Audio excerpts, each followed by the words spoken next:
Hello, welcome to My Community.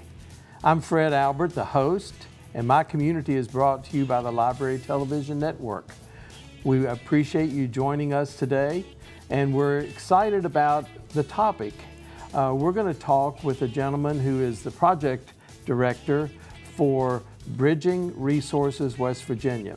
So I would like to, at this time, welcome to My Community, Justin Knapp. Thank you. Justin, I appreciate welcome. you having me here, Fred. Thank you so much. Let's find out a little bit about you. Give us some background on Justin Knapp. Just a little bit about me. Born and bred in West Virginia. I was from Boone County. Then went to Boone County. Then I went to WVU. I got my degree there, met my wife, and then we moved to Charleston, and that's where I'm at. And the rest is history. The rest correct? is history. I have 4 children, and happy to raise them in West Virginia. Well, welcome to My Community. Justin, we want to talk about Bridging Resources West Virginia. Absolutely. I heard about you. I heard you on a local radio talk show one morning, and it piqued my interest, and I thought, you know, this would be a great topic for us to have on My Community. So that's why I made the connection with you, and I want to find out more about what is Bridging Resources West Virginia all about. Absolutely, it's a lot. Let me just give you the gist of it. So, Bridging Resource West Virginia is that connection.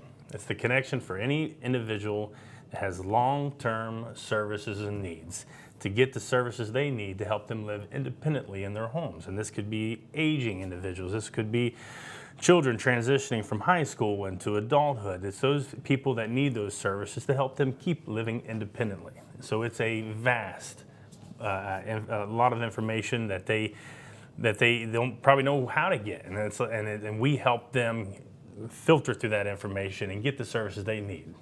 So how does someone find out about you? I mean, unless they're watching My Community or they listened to you on the radio, how do they find out about Bridging Resources? So one of it is we have a website, www.br-wv.org, and we're also br-wv.org.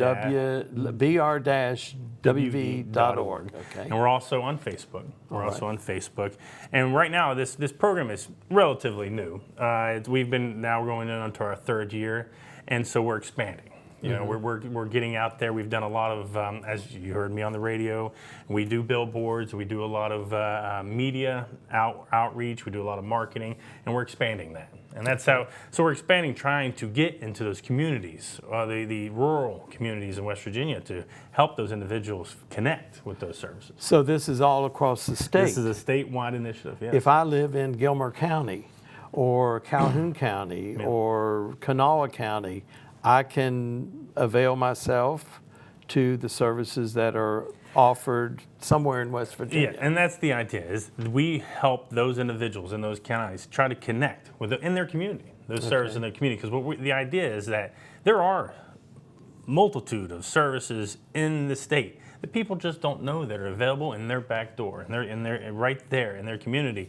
And whether it be just a service provider that helps with food, it helps with transportation, or it's somebody that helps you just drive down the road. We also help with connecting with churches in the area. And that's the idea, is that you wrap the plan around the individual. It's about the individual and how to help them get those services. So you don't have to be elderly. You don't have to be elderly. You just have to have a long-term service and need that helps you live independently in your homes, so that you won't go to nursing homes or you won't go to facilities.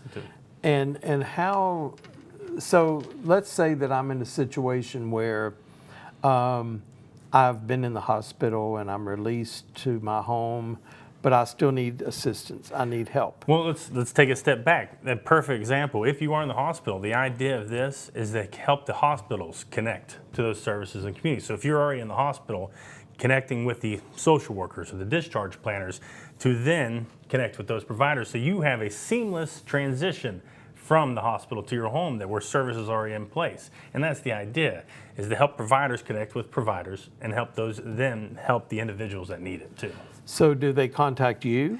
They wouldn't contact me personally, but we are connected with the Aging and Disability Resource Center that is across the state, and they have community resource specialists that they can contact. And think of it as, for lack of a better term, a case management, a free case management service where that individual will follow this person that needs these services from step to step to step. They're not providing the service, but they're making sure they're connecting, and they're following up to make sure they got those services. And if there's a need for more, because usually when one person has a need, it's not just one thing, right? Right. They usually have more. Well, I didn't realize you guys did this. And it's letting people know what services are available to them, because people don't know. No. Like, for example, there are home modification programs that the state provides for individuals to help build ramps. For like, you can get it and you can qualify for, it's like up to $3,000. There are programs out there in the state people don't realize. No, I never heard of that Yeah. myself. Yeah. But, so if you, let's say, back to the hospital, you're in the hospital, you're going to be discharged, but you're going to need some in-home health care.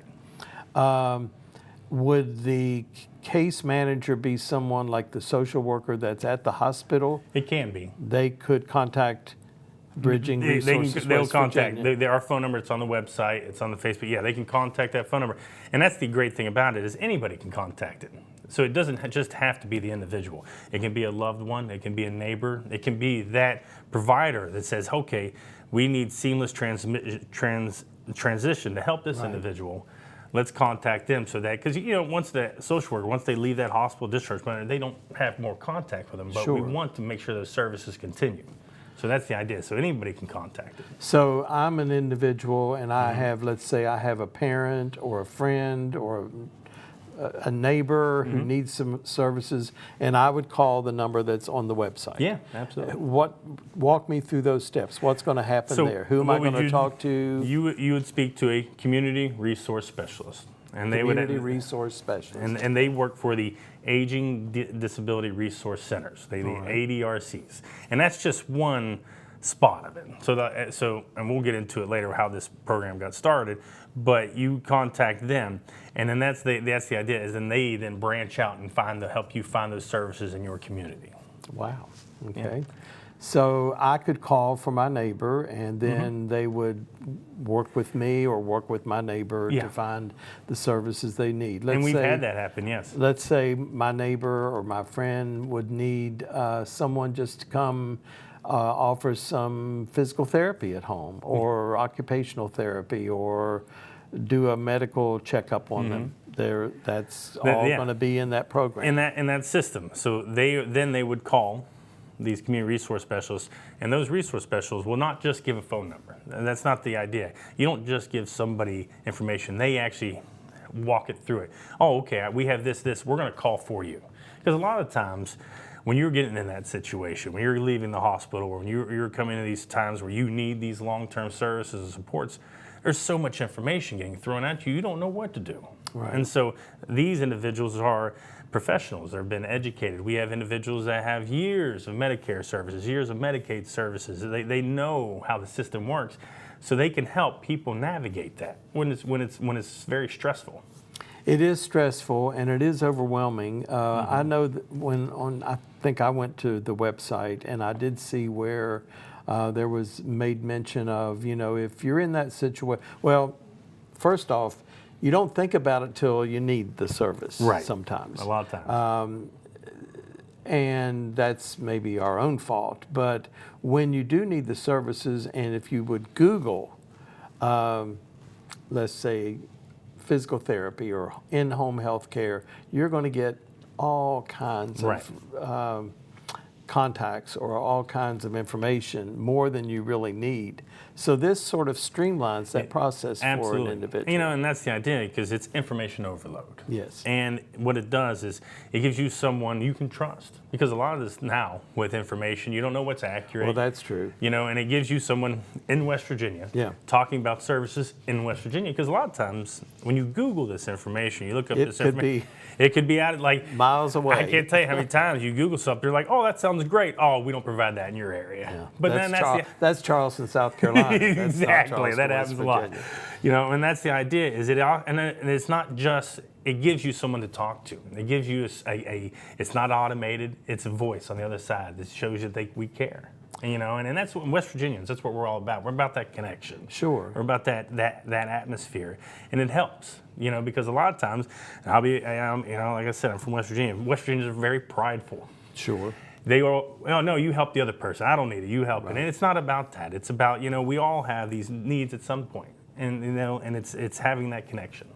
So you mentioned earlier, how did this get started? That's a great question. So nationally, it's a system. This is a system, and we have named our system Bridging Resource West Virginia. But this is a national system that majority of the states in the U.S. are doing, and it is what is called a no wrong door system. Pretty much in the instance of once you're in that system, then you don't have to keep telling the person, some like different people the same story 30 times. Okay. You are connected across different providers. And that's the idea, is that connection to help relieve stress in your life so that you don't have to worry about how am I going to get my next meal? Oh, I can't get in my house. How am I going to get this ramp? You have somebody that's in your corner that's an expert in these fields that can connect you. Now, and I'll be completely honest, we were not going to be able to fix everything. I mean, I know in West Virginia, for example, transportation, it's always an issue. But it's having that person that is helping you out and you're not on an island by yourself. And that would be very important, I think. As we all know that West Virginia has a very aging population. Absolutely, yes. And sometimes people don't have anyone Right. at all to be in their corner. So having that connection, having that resource, I think would be comforting. Yeah, and not only just aging, we have a very high just disability population across age. I mean, we have, it seems like the lack of services, like people always say, well, I don't have this, I don't have that. It's just that they don't know where to go. Sure. They don't know where. And that's where we have partnered with so many different state agencies. Like, for example, I know during COVID times, when the governor did his addresses, we talked about 211, So we partnered with 211. April Knight, she's the executive director. She's fantastic. Now, what is 211? 211 it's a United Way. It's a hotline number. Okay. And I look at they do a lot of like if your power's out or you need immediate services, they help connect. Like right there, get those LEAP programs. So instead of dialing 911, you dial 211. Yeah. Okay. So, and the idea is that there are so many things you can look like. How do I get help? There's things on the website. So instead of reinventing the wheel, we looked at the broader picture. How do we just all work together? Sure. Because not one person is going to be able to help everybody. No. So the idea is that we, as professionals, as providers, help each other help the individual. So if by having more people looking at an issue, the more problem solving, the better. So who pays for this? So this is nationally funded, it's grant funded, and so we actually get a lot of our, and there are state funds as well. But it's through Administrative Community Living and CMS, forgive me, the Center for Medical Service. I have it written down. That's okay. But so it's funding, national funding, or federal funding, and then state funding as well. So if I need something, or if my neighbor needs something, we call Bridging Resources West Virginia. We talk to a counselor. Community. We try to use community resource because when you hear the word counselor, it gives that stigma, right? A community resource agent or specialist. Yes, absolutely. Specialist, and they're going to let me know what's available. Then from there, do I have to make the phone calls to?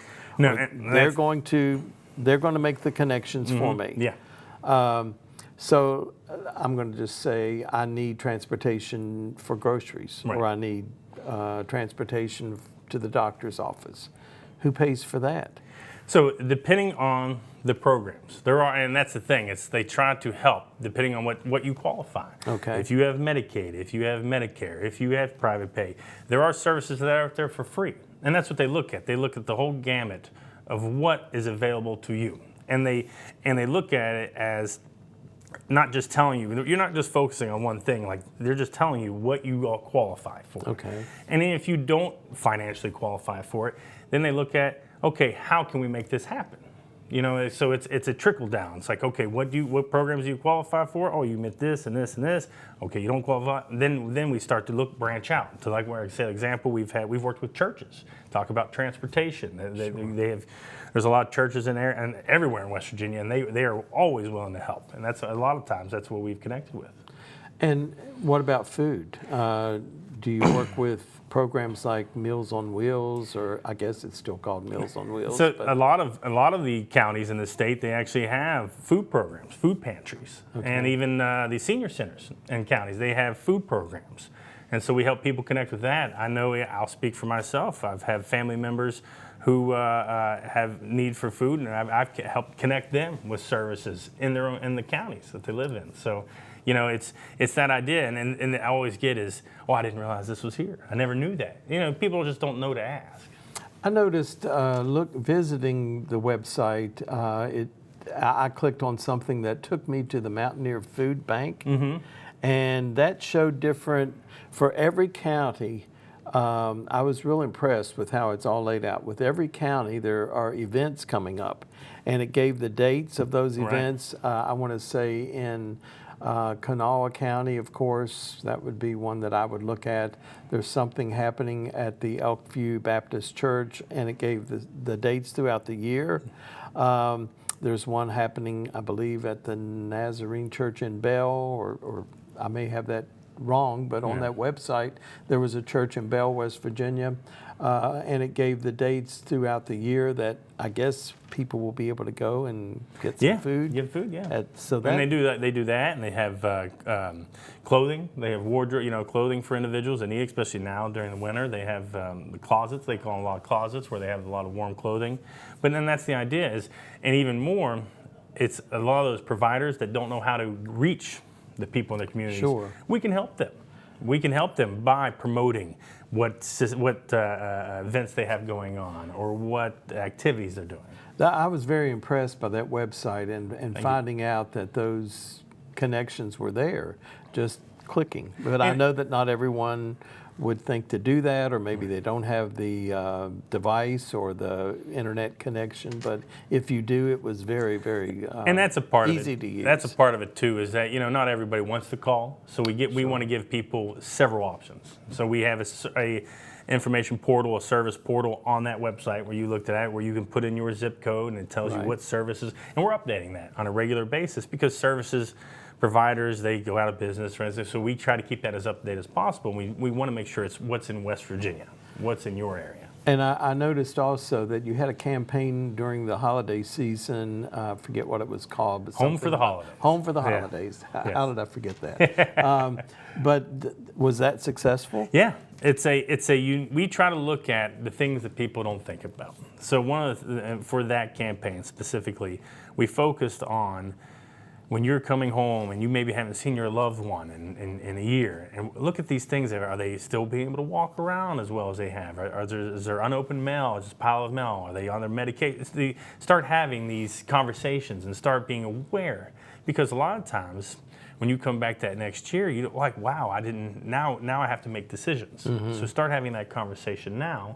And if you need help with that, that's where we come in too. Like our resource specialists, they're well versed at this. They can help know what questions to ask or what to look for, what programs to apply for.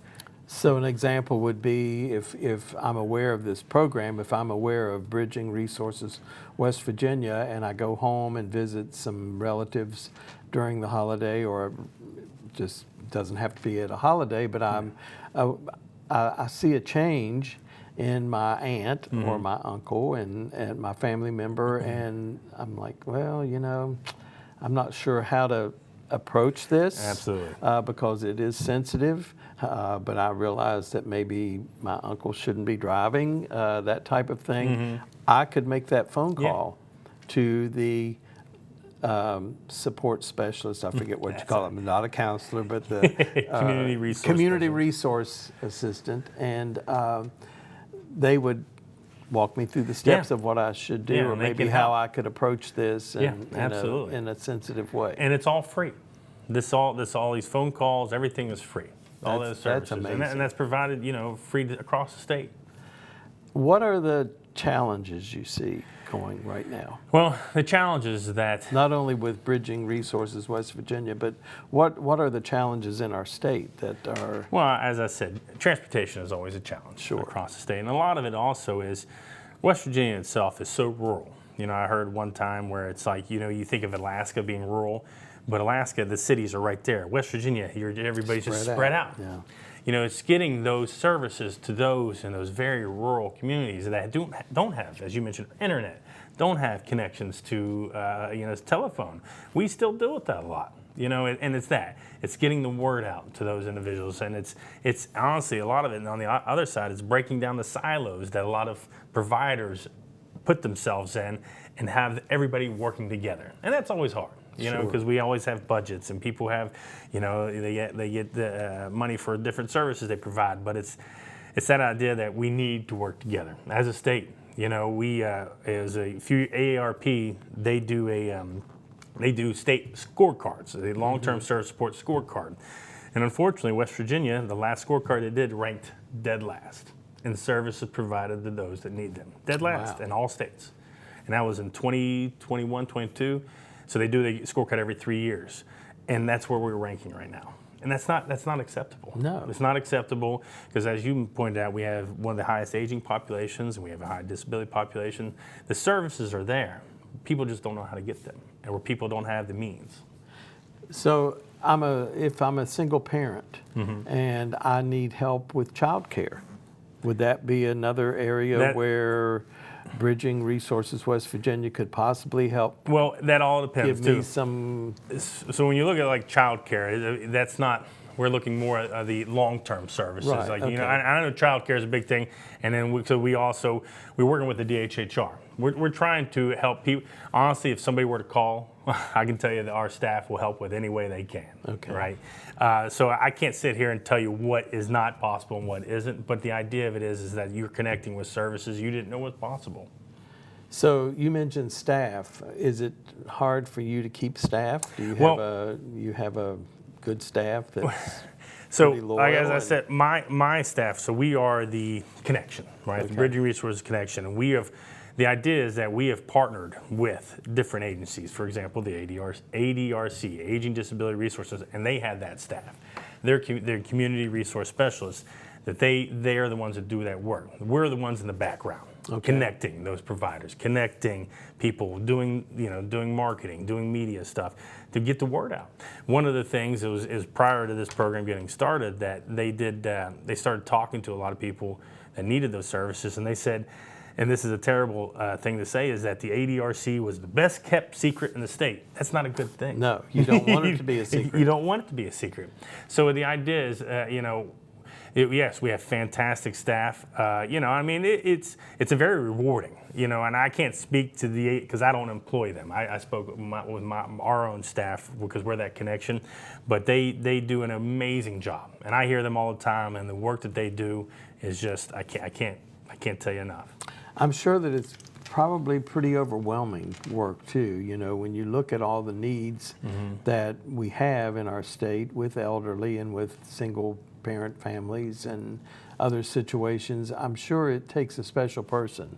It does. Even though it would be rewarding to know that you're helping someone, that you're finding help for someone, you're getting transportation or food in their home or help with their daily activities.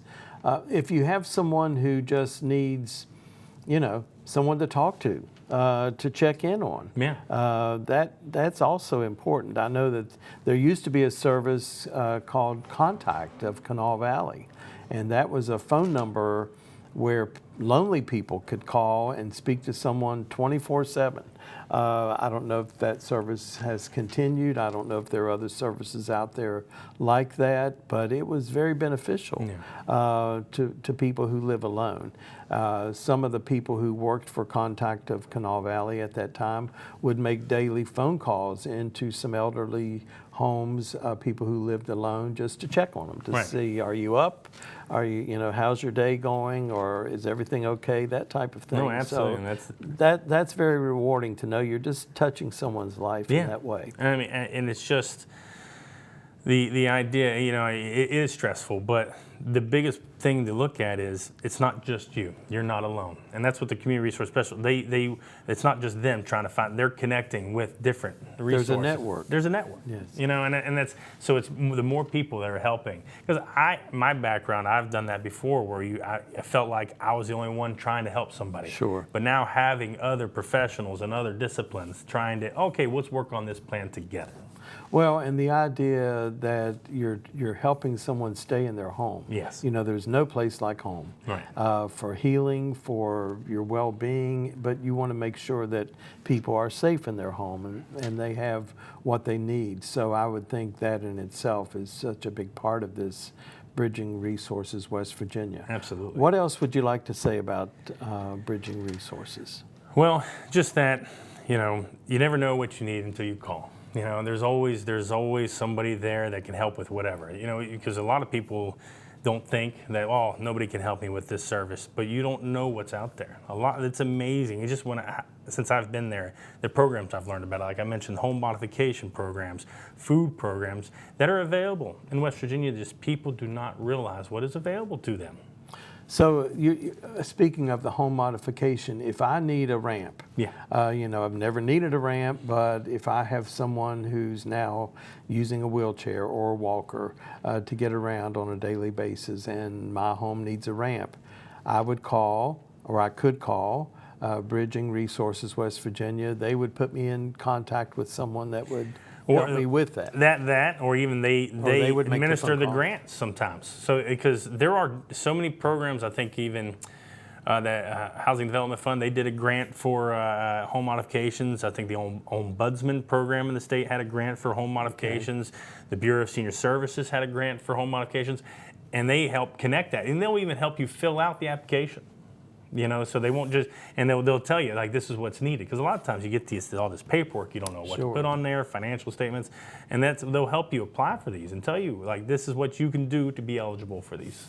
So the people that I talk to on the phone at Bridging Resources West Virginia, the specialist, do they send someone to my home? How does that happen? Does someone come So, for example, for a home make an modification, assessment or for anything? Well, it depends on. So let's say, for example, home modification. So one of the grants that they had is that, so say somebody needs a ramp. So then they have to put on there what's your disability, what's your Sure. need, and then that individual will then have to, they'll have to find a contractor, a licensed contractor, and then they just submit that information. And then it's just, they look over it, do they have this need, and maybe have a doctor's note on there that says that, and then they just submit it, and then they take care of it. It's actually, it's a lot simpler than people make it out to be a lot of times, but there is a lot of information. Well, the out fact there. you have someone helping you do it Yeah. is the important thing. Absolutely. Justin, I think we could talk for another half hour, absolutely. but I really appreciate you being thank on you. My Community today, and look forward to maybe a future time Absolutely, when you could anytime. come back. Anytime you need me. And for those of you who have tuned in and watched My Community today, we appreciate you being here. And keep in mind, if you know someone or if you yourself could use some help for whatever reason,